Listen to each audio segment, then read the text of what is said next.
থমথমে পরিবেশ। ভিতরে দেখতে পাবেন পুরো অন্ধকার, ভিতরে কিচ্ছু দেখা যাচ্ছে না।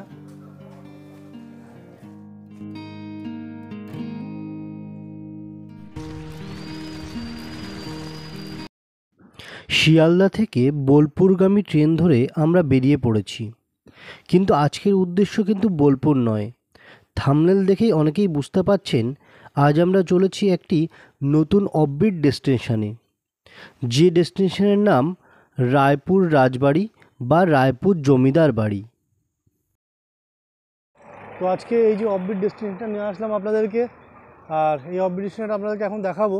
তো এই অফবিট ডেস্টিনেশনটায় আমাদের নিয়ে এসে অফবিট ডেস্টিনেশন সন্ধান দিয়েছে আমাদের যে টোটো দাদা। এই দাদা এর আগেও দাদাকে আমার আরেকটা ব্লগে আপনাদের দেখিয়েছি, যদি ব্লগটা না দেখেন দেখে নেবেন।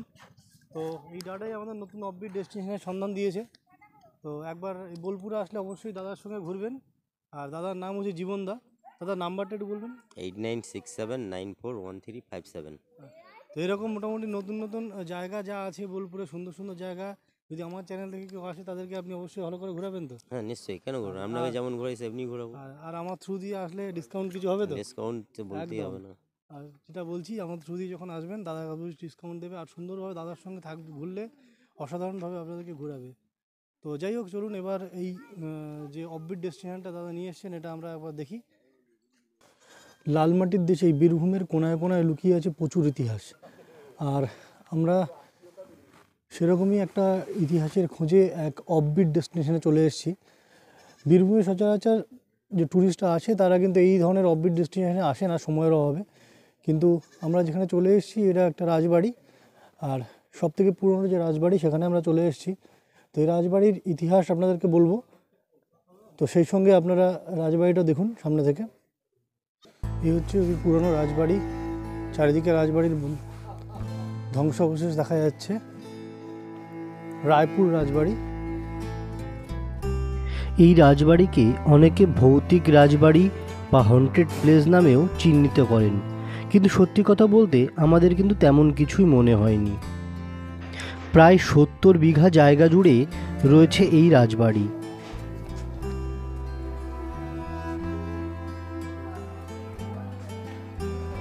ভিতরটা পুরো থমথমে পরিবেশ, ঠিক পুরনো রাজবাড়ির মুখ যেমন হয়।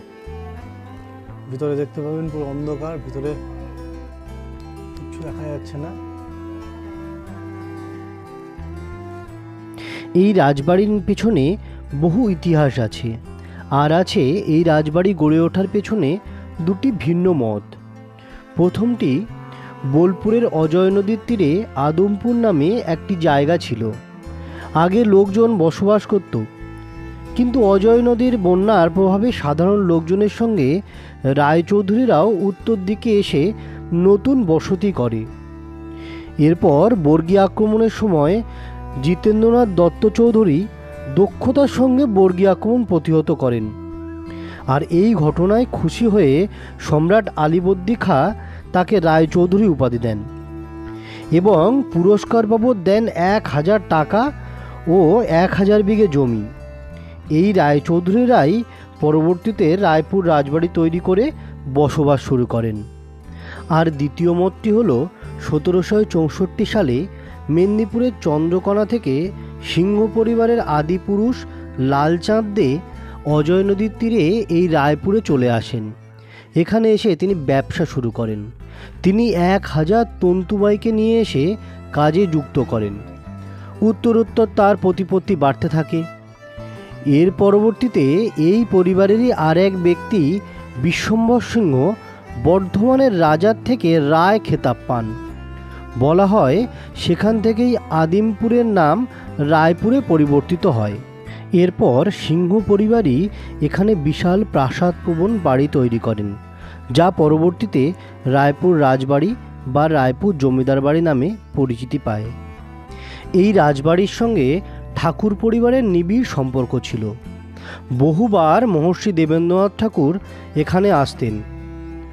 শোনা যায় এই পরিবারের এক প্রকার দানের জমিতেই গড়ে উঠেছে শান্তিনিকেতনের আশ্রম।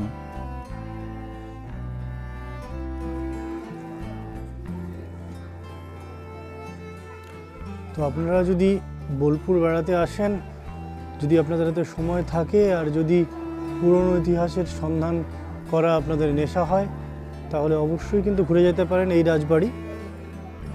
অসাধারণ সুন্দর লাগবে। আর সবথেকে বড় কথা, একটা অফবিট ডেস্টিনেশন। বীরভূমের বহু ডেস্টিনেশন, বহু ভিডিওতে, বহু ব্লগে, বহু ব্লগাররা দেখিয়েছে, কিন্তু এই রাজবাড়ি সহজে কারোর ব্লগে দেখতে পাওয়া যায় না। তাই একটা নতুন জায়গা আপনাদের সামনে তুলে ধরলাম।